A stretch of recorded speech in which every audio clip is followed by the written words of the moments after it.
Hello everyone, welcome to my channel DM learn academy. DM learn একাডেমির YouTube প্ল্যাটফর্মে সবাইকে স্বাগত জানাই। বন্ধুরা, আশা করি তোমরা সবাই ভালো আছো। দেখো বন্ধুরা, আজকে চলে এসেছি গুরুত্বপূর্ণ একটি ভিডিও নিয়ে। প্রাইমারি টেট 2024 ডিসেম্বরে যে পরীক্ষা হতে চলেছে, সেই পরীক্ষার জন্য কিন্তু আমরা প্রতিনিয়ত তোমাদের জন্য প্র্যাকটিস সেটও ক্লাস দিয়ে চলেছি। তো বন্ধুরা, আজকের একটি গুরুত্বপূর্ণ ক্লাস নিয়ে চলে এসেছি। দেখো বন্ধুরা, আজকের কিন্তু একটি কনসেপচুয়াল ক্লাস নিয়ে চলে এসেছি। দেখো, উদ্ভিদের পুষ্টি সম্পর্কে। কিন্তু দেখো, উদ্ভিদটা কিন্তু সিলেবাসের মধ্যে অবশ্যই রয়েছে, প্রাণী উদ্ভিদ এগুলো রয়েছে। তো উদ্ভিদের পুষ্টিটা কিন্তু খুবই গুরুত্বপূর্ণ একটা চ্যাপ্টার, তাই সেখান থেকে কিন্তু আজকের আলোচনা করব, আমরা ডিটেলসে আলোচনা করব, সমস্ত কিছু খুঁটিনাটি আমরা আলোচনা করব। তো এখান থেকে কিন্তু প্রতি বছর প্রশ্ন একটা করে আসে, তাই অবশ্যই উদ্ভিদের পুষ্টিটা আমাদেরকে ভালোভাবে করে রাখতে হবে। ওকে, অবশ্যই আজকের ভিডিওটি খুবই গুরুত্বপূর্ণ হতে চলেছে।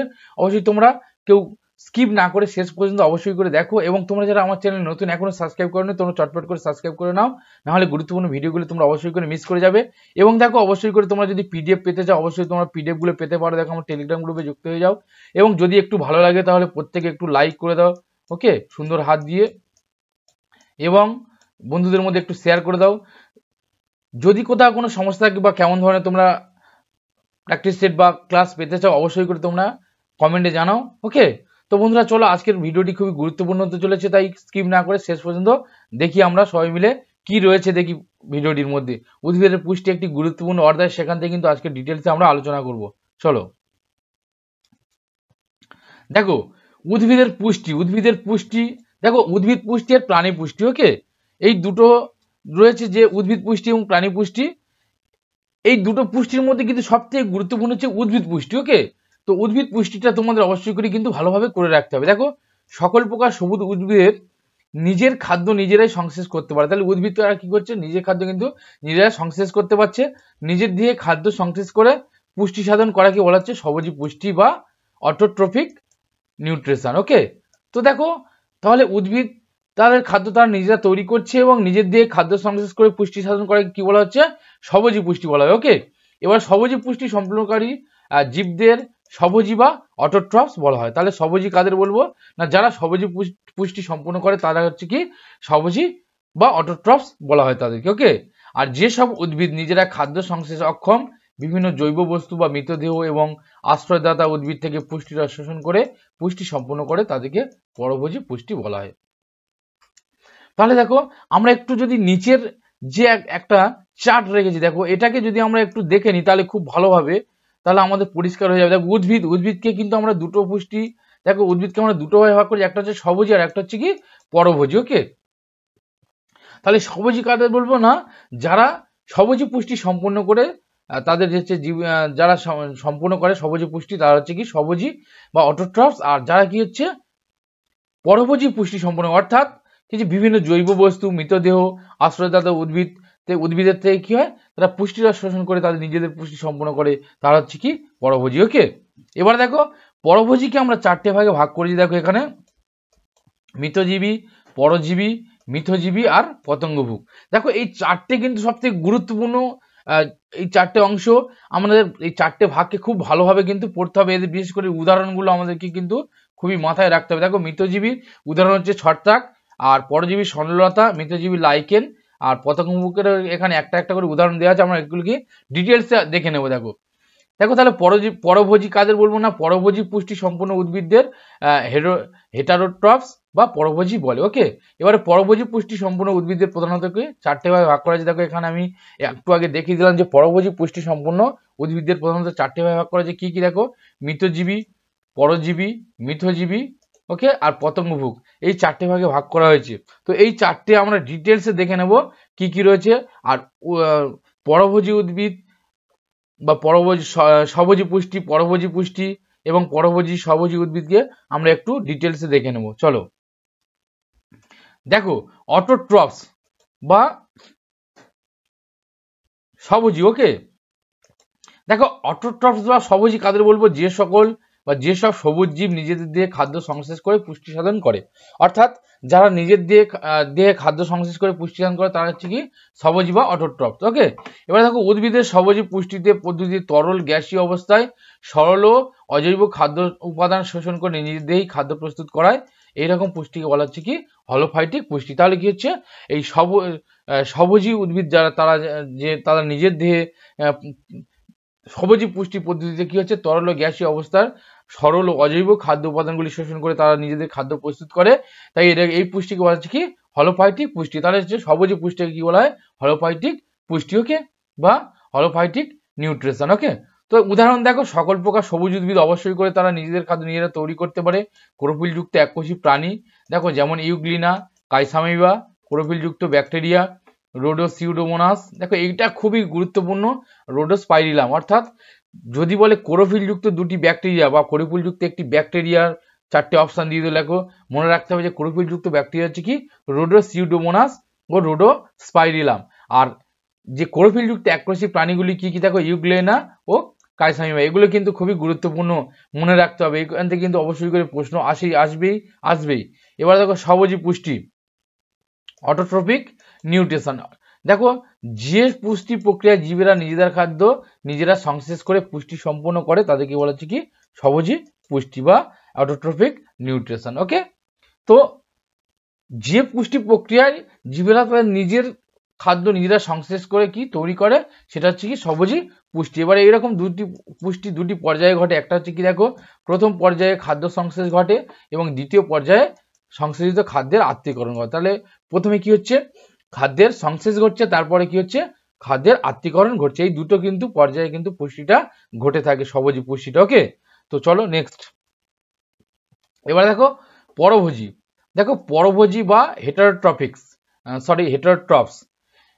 পরভোজী, তাহলে পরভোজী আমরা কাদের বলবো, দেখো যেসব জীব নিজেরা খাদ্য সংশ্লেষ করতে পারে না, অপর কোনো সজীব আশ্রয়দাতার দেহ থেকে মৃত জৈব বস্তু থেকে পুষ্টিরস সংগ্রহ করে পুষ্টি সম্পন্ন করে। দেখো তাহলে হচ্ছে যারা কিন্তু নিজেদের খাদ্য নিজেরা সংশ্লেষ করতে পারে না, কোনো সজীব আশ্রয়দাতার দেহ থেকে বা মৃত জৈব বস্তুর দেহ থেকে কিন্তু পুষ্টিরস শোষণ করে তারা পুষ্টি সম্পন্ন করে, তারা হচ্ছে কি পরভোজী বা হেটারোট্রপস, ওকে।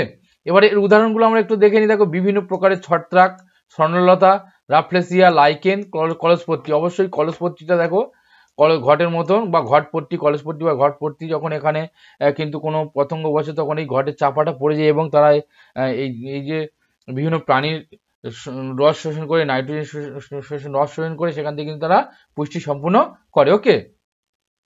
তাহলে দেখো বিভিন্ন প্রকারের ছত্রাক, স্বর্ণলতা, রাফলেসিয়া, লাইকেন, কলসপট্টি।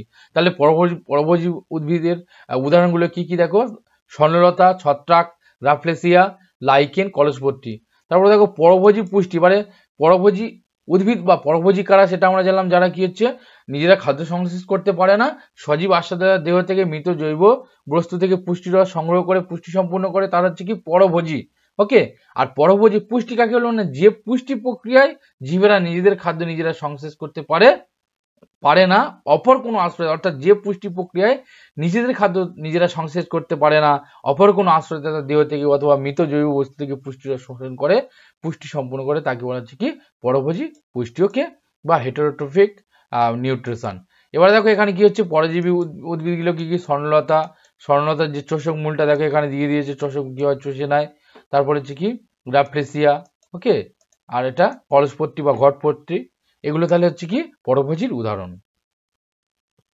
দেখো পরেরটা কি বলেছে, দেখো পুষ্টি সাধনের পদ্ধতিতে বা পদ্ধতি অনুসারে পরভোজী উদ্ভিদরা নিম্নলিখিত প্রকারের হয়। দেখো পুষ্টি সাধনের পদ্ধতি অনুসারে কি হচ্ছে, উদ্ভিদরা কিন্তু পরভোজী উদ্ভিদরা বিভিন্ন নিম্নলিখিত প্রকার হচ্ছে। কটা প্রকার আমরা একটু আগে আলোচনা করলাম, দেখেছিলাম যে কি, দেখো চারটে আমরা আলোচনা করেছিলাম কি কি, দেখো মৃতজীবী, পরজীবী আর মিথজীবী, পতঙ্গভোগ। মৃতজীবী, পরজীবী, মিথজীবী আর পতঙ্গভোগ, এই প্রধানত চারটে কিন্তু আমরা আলোচনা করবো আজকের, এবং এখান থেকে শিওর একটা প্রশ্ন তোমরা অবশ্যই পেতে পারো।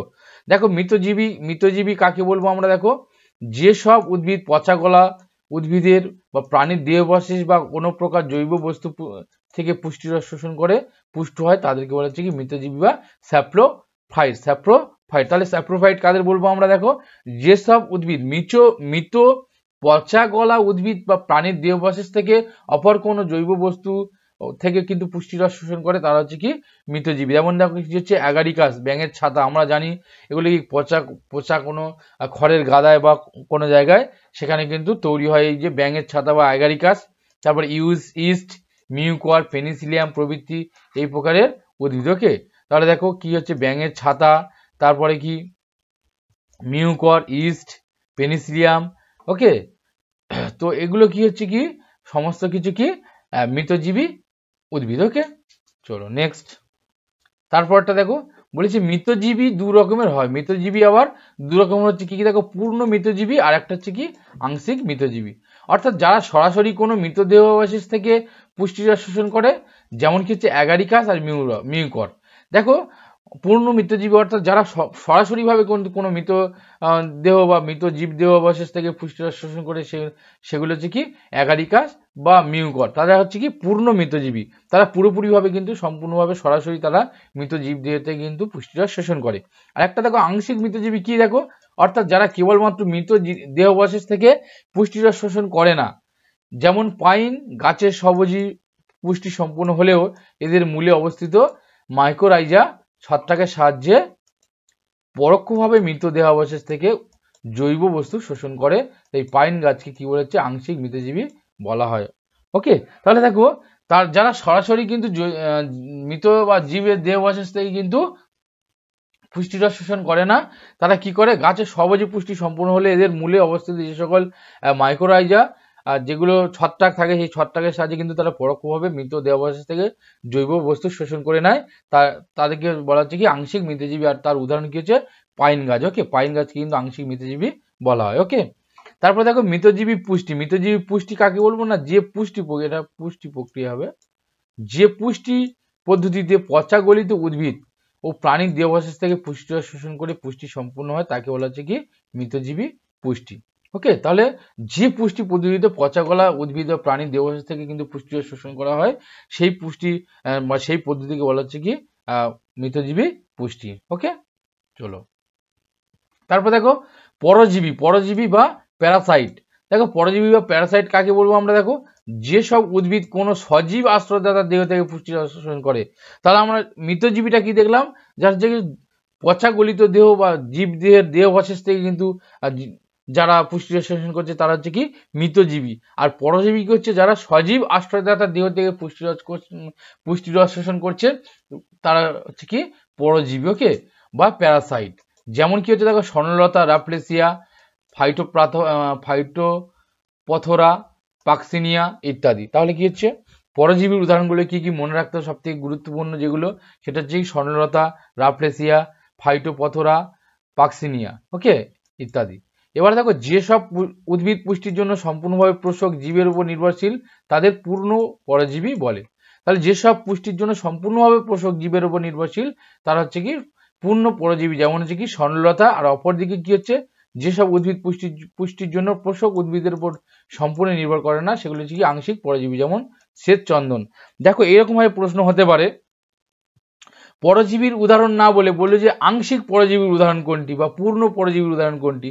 প্রশ্নগুলি কিন্তু জটিল হবে দেবে। ওকে, তাহলে দেখো পূর্ণ পরজীবী কি হচ্ছে স্বর্ণলতা, আর আংশিক পরজীবী শ্বেতচন্দন। ওকে, মাথায় রাখতে হবে।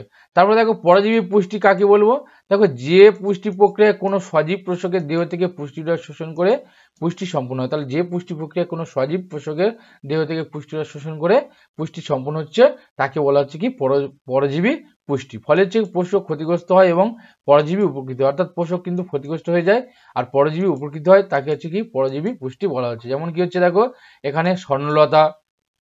ওকে, স্বর্ণলতা দেখো চোষক মূলটা এখানে দিয়েছে।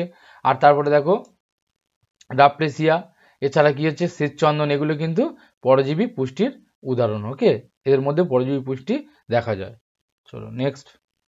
তারপরে দেখো মিথজীবী পুষ্টি বলেছে, দেখো সিম্বায়োটিক পুষ্টি। ওকে, সিম্বায়োটিক পুষ্টি বা সিম্বায়োটিক অর্থাৎ মৃতজীবী আমরা কাকে বলবো, দেখো যেসব উদ্ভিদের পুষ্টির জন্য একে অপরের যে সাহচর্যে জীবন ধারণ করে পরস্পর উপকৃত হয় তাদের বলা হচ্ছে কি মৃতজীবী বা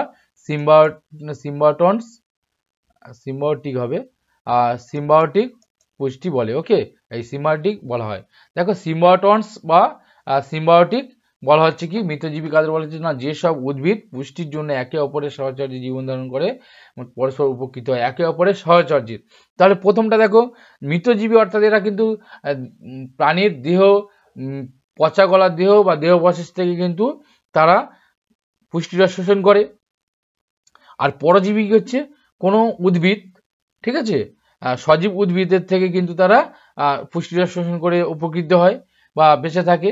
আর মিথজীবী কি হচ্ছে, মিথজীবী যারা তারা হচ্ছে পুষ্টির জন্য একে অপরের মধ্যে সাহচর্যে জীবনযাপন করে বা জীবন ধারণ করে, তারা হচ্ছে কি মিথজীবী পুষ্টি। ওকে, এবার দেখো এর উদাহরণ কি কি, দেখো লাইকেন, রাসনা, গজ পিপল।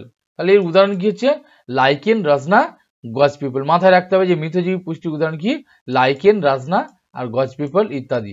এবার দেখো মিথজীবী পুষ্টি অর্থাৎ মিথজীবী পুষ্টি করবো না যে পুষ্টি প্রক্রিয়ায় দুটি ভিন্ন প্রকারের জীব, দেখো একে অপর যে সাহচর্য বলেছে এখানে যেহেতু, তাহলে এখানে দেখো দুটি ভিন্ন প্রকারের জীব পরস্পরের উপর নির্ভরশীলভাবে বাস করে পুষ্টি সম্পন্ন করে, তখন তাদের বলা হচ্ছে কি মিথজীবী পুষ্টি। ওকে, এবার মিথজীবী পুষ্টিকে আবার দুরকম ভাবে ভাগ করা হয়েছে, মিথজীবীকে আবার দুরকম ভাবে ভাগ করা হয়েছে। একটা হচ্ছে কি ব্যতিহারিম বা মিউটিউয়ালিসন, আর একটা হচ্ছে কি সহভোক্তা বা কম সেলিসম। এবার দেখো এক্ষেত্রে দুটি সহাবস্থানকারী উদ্ভিদ পরস্পরের সাহায্যে পুষ্টি সাধন করে, যেমন লাইকেন। তাহলে কি হচ্ছে দুটি সহাবস্থানকারী উদ্ভিদ পরস্পরের সাহায্যে যখন পুষ্টি সাধন করছে তখন সেটা কি হচ্ছে ব্যতিহারি বা মিউটিউয়ালিসন পুষ্টি হচ্ছে এখানে। ওকে, আরেকটা দেখো সহভোক্তা, অর্থাৎ এইরকম পুষ্টিতে দুটি জীব সহাবস্থানে থেকে পরস্পরকে পৃথকভাবে পুষ্টি সম্পন্ন করে। যখন একটা সহাবস্থানকারী পরস্পরের সাহায্যে পুষ্টি সম্পন্ন করে তখন সেটা হচ্ছে ব্যতিহারি পুষ্টি, আর সহভোক্তা পুষ্টি হচ্ছে একই রকম পুষ্টি দুটি জীব সহাবস্থান থেকেও পরস্পরের থেকে পৃথক পুষ্টি সম্পন্ন করে, সেটা হচ্ছে কি সহভোক্তা পুষ্টি। এর উদাহরণ দেখো রাজনা আর গজ পিপল। তাহলে ব্যতিহারি পুষ্টির উদাহরণ কি হচ্ছে লাইকেন, আর সহভোক্তা পুষ্টির উদাহরণ হচ্ছে কি রাজনা, গজ পিপল। ওকে, চলো নেক্সট। এরপরটা দেখো পতঙ্গভুক। দেখো পতঙ্গভুক বা ইনসেক্টিভোরাস, পতঙ্গভুক বা ইনসেক্টিভোরাস। এবার যে সব উদ্ভিদ নাইট্রোজেন ঘটিত খাদ্যের জন্য পতঙ্গ ধরে তাদের দেহ থেকে পুষ্টিরস শোষণ করে পুষ্ট হয়, তাদের বলা হচ্ছে কি পতঙ্গভুক বা ইনসেক্টিভোরাস। ওকে, এবার পতঙ্গভুক উদ্ভিদের পুষ্টিকে হচ্ছে কি পতঙ্গভুক পুষ্টি বলে। তাহলে দেখো কি কে না পতঙ্গভুক উদ্ভিদ হচ্ছে কি কলসপত্রী বা ঘটপত্রী, তারপরে দেখো পাতাঝাঁঝি, হ্যাঁ পাতাঝাঁঝি। তাহলে এইগুলো কি হচ্ছে এরা কিন্তু কোনো পতঙ্গ ধরে কিন্তু তাদের মধ্যে দেহ থেকে নাইট্রোজেন জড়িত খাদ্য কিন্তু তারা শুষে নিয়ে তাদের নিজেদের পুষ্টিরস কিন্তু শোষণ করে, সেটা হচ্ছে কি পতঙ্গভুক উদ্ভিদ। ওকে, এবার দেখো এই পতঙ্গভুকের উদাহরণ কি কি, দেখো কলসপত্রী, ঘটপত্রী, সূর্যশিশি, বটসেরা, পাতাঝাঁঝি। ওকে, এগুলো হচ্ছে কি পতঙ্গভুকের উদাহরণ। খুবই গুরুত্বপূর্ণ কিন্তু এই অবশ্যই সব থেকে গুরুত্বপূর্ণ, তোমরা অবশ্যই উদাহরণগুলো খুব ভালোভাবে মুখস্থ করে রাখবে, কারণ উদাহরণ থেকে সব থেকে বেশি প্রশ্ন আসে। ওকে, তো দেখো বন্ধুরা নেক্সট, তো দেখো আজকে কিন্তু এই একটা ছোট্ট একটা ক্লাস, কনসেপচুয়াল ক্লাস নিয়ে তোমাদের সঙ্গে আলোচনা করলাম। অবশ্যই করে খুবই গুরুত্বপূর্ণ এটা, প্রতি বছর কিন্তু পরীক্ষায় আসে অবশ্যই উদ্ভিদের পুষ্টিটা, তোমরা অবশ্যই করে কিন্তু উদ্ভিদের পুষ্টিটা ভালোভাবে দেখে রাখবে। দেখো আরেকবার আমরা সংক্ষেপে দেখে নিই তাহলে উদ্ভিদ পুষ্টি কি হচ্ছে। উদ্ভিদ পুষ্টিকে আমরা হচ্ছে স্বভোজী আর পরভোজী, কিন্তু আমরা এই উদ্ভিদেরকে আমরা স্বভোজী আর পরভোজী হিসেবে ভাগ করছি দুটো। তার আবার পরভোজী কি হচ্ছে, পরভোজীকে আমরা চারটে ভাগে ভাগ করছি, একটা হচ্ছে মৃতজীবী, পরজীবী আর মিথজীবী আর পতঙ্গভুক। এবার হচ্ছে মৃতজীবী কারা না, মৃতজীবী যারা হচ্ছে কোনো মৃত প্রাণীর দেহাবশেষ থেকে কিন্তু তারা পুষ্টিরস শোষণ করে, তারা নিজেদের হচ্ছে কি পুষ্টিরস শোষণ করে পুষ্টি সাধন করে, তারা হচ্ছে কি মৃতজীবী। ওকে, আবার মৃতজীবীর উদাহরণ কি হচ্ছে দেখো অবশ্যই করে দেখো অ্যাগারিকাস, ব্যাঙের ছাতা, ইস্ট, মিউকর, পেনিসিলাম এগুলো প্রভৃতি। এবার মৃতজীবী পুষ্টি কাকে বলবো না, যে পুষ্টি পদ্ধতিতে কি হচ্ছে, যে পুষ্টি পদ্ধতিতে এই যে মৃতজীবীর দেহাবশেষ থেকে কিন্তু মৃত বস্তুর দেহাবশেষ থেকে যে পুষ্টিরস শোষণ করে পুষ্টি সম্পন্ন করে সেই পদ্ধতিটাকে বলা হচ্ছে কি মৃতজীবী পুষ্টি। ওকে, তারপর দেখো পরজীবী, অবশ্যই যারা কিন্তু সজীব উদ্ভিদের উপর আশ্রয় করে, সজীব আশ্রয়দাতা দেহ থেকে তারা পুষ্টিরস শোষণ করে, তখন সেটা হয়ে যাচ্ছে কি পরজীবী। আর পরজীবীর উদাহরণ কি হচ্ছে দেখো ভালোভাবে দেখে নাও একটু, দেখো স্বর্ণলতা, রাফলেসিয়া, ফাইটোপ্রথেরা, পাকসিনিয়া ইত্যাদি। এবার দেখো এটা হচ্ছে কি পূর্ণ পরজীবী হচ্ছে স্বর্ণলতা, আর আংশিক হচ্ছে কি শ্বেতচন্দন। ওকে, এবার মৃতজীবী দেখো যে সকল উদ্ভিদ হচ্ছে পুষ্টির জন্য একে অপরের সাহায্যে যখন তারা নিজেরা পরস্পর উপকৃত হবে বা পরস্পর পুষ্টি শোষণ করে তারা উপকৃত হবে, তখন সেটা হচ্ছে কি মিথজীবী পুষ্টি। ওকে, বা মিথজীবী উদ্ভিদ, তারা হচ্ছে কি মিথজীবী উদ্ভিদ। আর যে পদ্ধতিতে এই পুষ্টি সম্পন্ন হয় সেটা হচ্ছে কি মিথজীবী পুষ্টি। এবার এর উদাহরণ কি হচ্ছে, লাইকেন, রাসনা, গছ পিপল এগুলো। এবং দেখো এখানে ব্যাতিহারি আর একটা হচ্ছে কি সহভোক্তা। ওকে, ব্যাতিহারি হচ্ছে কি লাইকেন, ব্যাতিহারি পুষ্টি আর লাইকেন, আর একটা হচ্ছে কি সহভোক্তা রাজনা আর গছ পিপল। ওকে, এবার দেখো পতঙ্গভুক, অবশ্যই করে দেখো পতঙ্গ যারা হচ্ছে নাইট্রোজেন গঠিত খাবারের জন্য তারা যে পতঙ্গ ধরে খায়, তাদের পুষ্টিটা শোষণ করে, যেমন হচ্ছে ঘটপট্টি, কলসপট্টি, পাতাঝাজি এগুলো কিন্তু পতঙ্গভুকের উদাহরণ। ওকে, তো বন্ধুরা দেখো আজকের কিন্তু এই ভিডিওটি খুবই গুরুত্বপূর্ণ। অবশ্যই তোমরা ভিডিওটি অবশ্যই করে শেষ পর্যন্ত দেখো, আরও একবার দেখো, অবশ্যই কনসেপ্টটা ক্লিয়ার হয়ে যাবে এবং এখান থেকে যে কোনো প্রশ্ন আসলে তোমরা অবশ্যই কিন্তু সঠিক উত্তর দিতে পারবে। তো বন্ধুরা আজকের এই ছোট একটি ক্লাস নিয়ে আলোচনা করলাম তোমাদের সঙ্গে, আশা করছি ভালো লেগেছে। যদি ভালো লাগে প্রত্যেকে একটু লাইক করে দাও এবং সঙ্গে সঙ্গে বন্ধুদের মধ্যে একটু শেয়ার করে দাও। ওকে, আর কমেন্টে জানাও কোথাও কোনো সমস্যা থাকলে, ঠিক আছে। এবং দেখা হবে আরও একটি নতুন ভিডিও নিয়ে আগামীকাল। তো বন্ধুরা ততক্ষণ তোমরা পড়তে থাকো, ভালো থাকো। প্রত্যেকে ভিডিওটি দেখার জন্য অসংখ্য ধন্যবাদ।